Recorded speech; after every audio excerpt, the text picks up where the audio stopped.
Kapan usia pacaran yang tepat? Ya, psikolog remaja Sarlito mengatakan usia remaja itu masa puber itu nggak bisa dibendung, nggak bisa dibendung, ya, karena ada ketertarikan yang sangat kuat dan libido yang meningkat. Jadi kalau ditanya kapan masa pacaran, ya masa puber itu anak-anak muda itu atau anak kita itu sudah betul-betul pengen sekali, ya. Tetapi saya nanti beritahu bagaimana contohnya usia yang tepat untuk pacaran.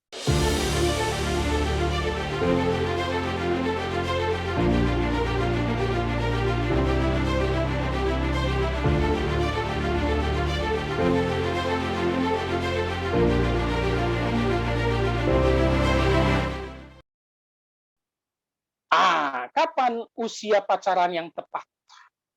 Ya, psikolog remaja Sarlito mengatakan usia remaja itu masa puber itu nggak bisa dibendung, nggak bisa dibendung, ya, karena ada ketertarikan yang sangat kuat dan libido yang meningkat.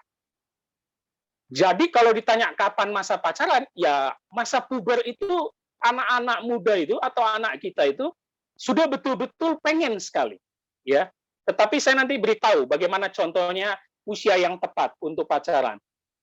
Nah, yang perlu kita beritahu atau kita berikan tuntunan kepada anak muda dan anak-anak kita, harus ada komitmen. Sehingga pacaran itu bukan coba-coba, pacaran itu bukan asal-asal. Ada komitmen yang dibentuk. Dan kalau di dalam pacaran, ada pengendalian diri dan aturan-aturan yang nggak boleh dilanggar. Ini tugas yang sangat berat.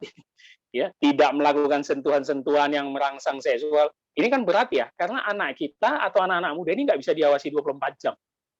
Apalagi di zaman sekarang ya. Tetapi ini yang perlu kita didik, ini yang perlu kita beritahu, supaya anak muda itu tahu batasan di dalam pacaran yang hanya boleh dilakukan di pernikahan. Nah, ini penting. Jadi usia pacaran itu adalah masa puber, masa-masa anak muda yang sangat labil, tetapi orang tua harus mengontrol dan mengendalikan mereka supaya memberikan aturan. Nah, saya catat di sini, ini bahasa saya, pacaran itu bersifat dinamis ya, bukan jalan di tempat. Makanya kalau anak muda mau pacaran, itu harus maju ke depan. Apa itu maju ke depan? Ada tujuan dan visi. Apa tujuannya? Menikah, simple. Makanya kalau pacaran nggak ada tujuan menikah, itu pacaran coba-coba. Jadi bukan soal lamanya durasi pacaran. Saya punya teman pacaran itu sampai 8 tahun ya.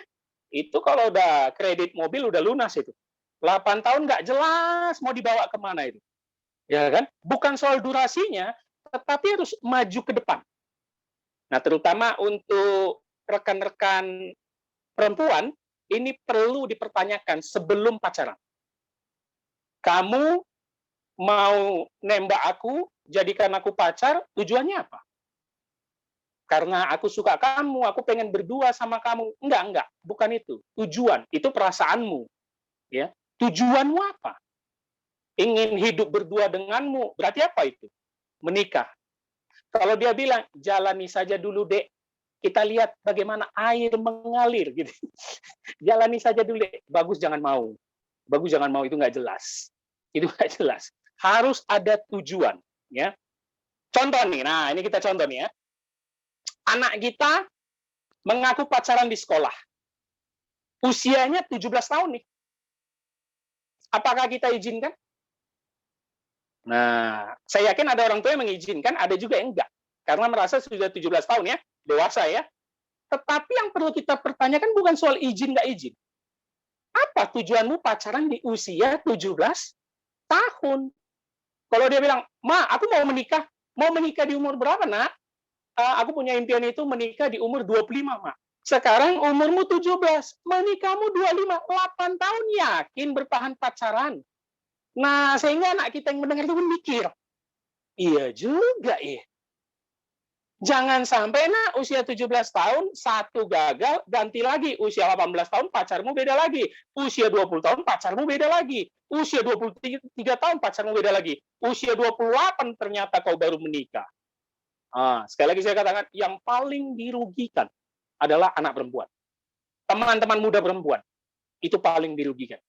Karena membuang waktu untuk pilihan yang salah, gitu ya.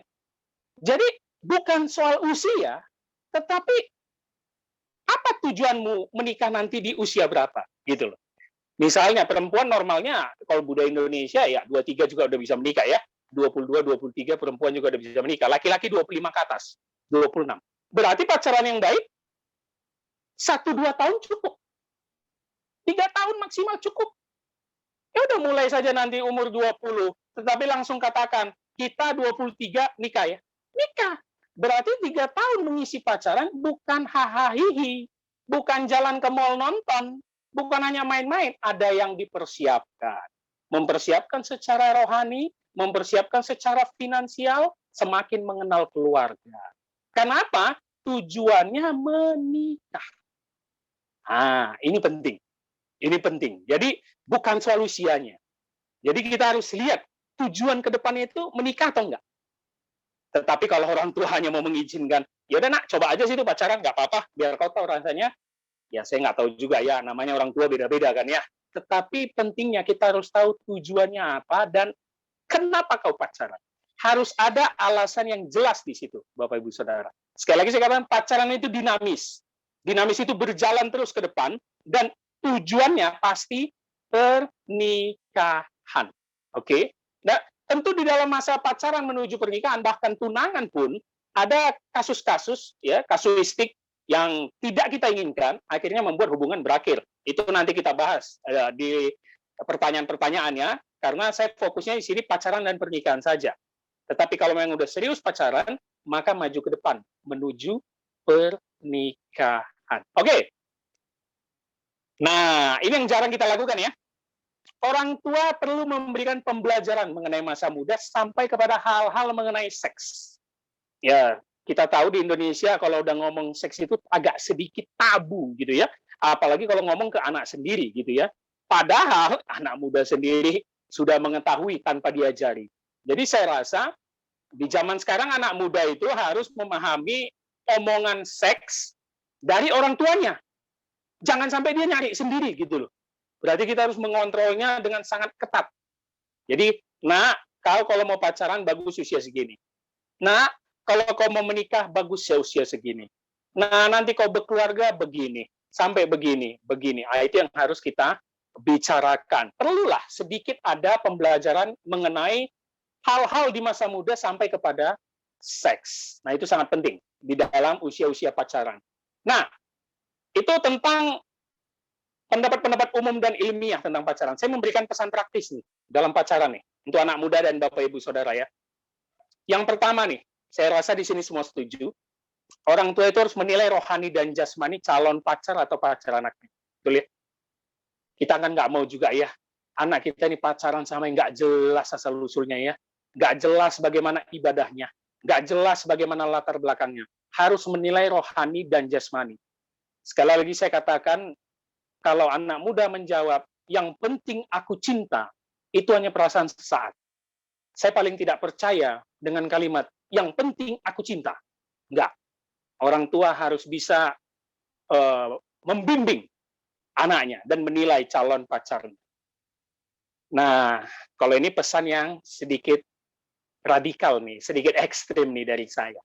Jangan lama-lama PDKT nih. Khususnya untuk perempuan nih. Nggak usah lama-lama. PDKT itu pendekatan ya. Nggak perlu lama-lama. Setelah kita melihat bibit, bobot, bebeknya, rohaninya jelas, bagaimana dia ke depan jelas, udah pacaran aja.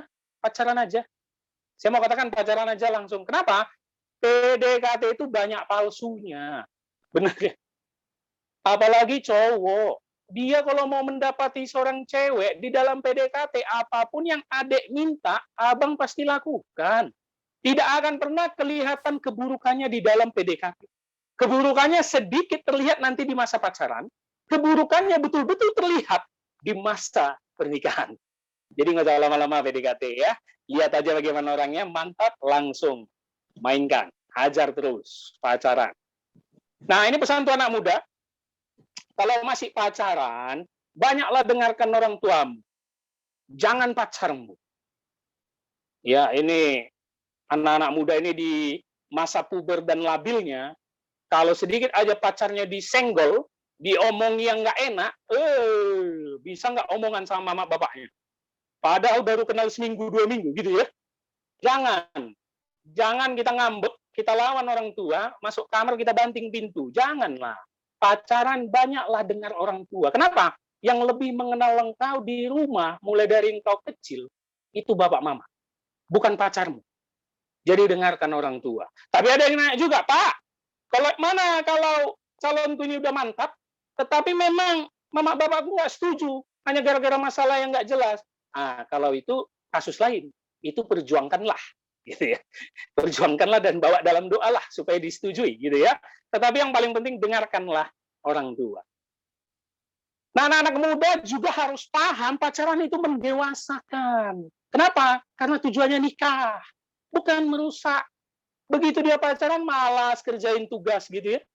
Begitu dia pacaran kerjaan nggak beres di kantor. Kenapa? Kebanyakan chatting sama nelpon, video call kemana-mana.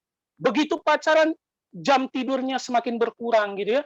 Makannya malas, harus sama pacar, sama doi. Kumpul keluarga pun udah nggak mau. Itu namanya nggak mendewasakan, itu merusak. Kasusnya banyak sekali ya.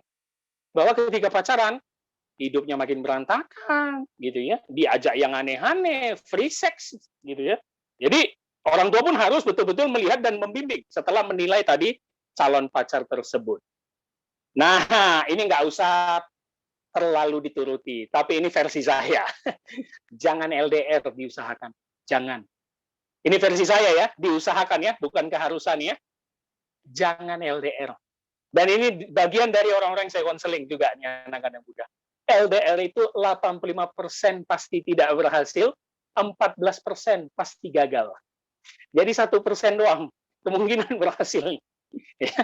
Jadi diusahakan. Tetapi kalau udah ada yang mantap, udah tunangan pula, tetapi karena calon suami harus pergi jauh, mengerjakan pekerjaannya, ditinggal lama, ya nggak apa-apa. Berarti Anda yang 1%-nya lah. Tetapi kalau masih mulai pacaran, sudah jauh sekali, beda kota, beda negara pula, lebih bagus cari yang lain ya. Jangan diusahakan, jangan LDR. Oke, itu tentang pacaran. Saya masuk, saya ada quote nih ya. Cintailah pacarmu dengan segenap hatimu. Karena jika disakiti, engkau hanya sakit hati. Cintailah Tuhanmu dengan segenap jiwamu. Karena jika tidak, engkau akan sakit jiwa. Balik tadi ke poin pertama. Kalau rohaninya nggak jelas, jangan coba-coba mau.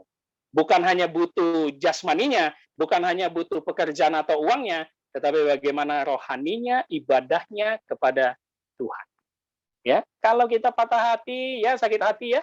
Tetapi kalau sempat kita tidak mencintai Tuhan dengan segenap jiwa, sakit jiwa kita nanti. Ya, berbahaya.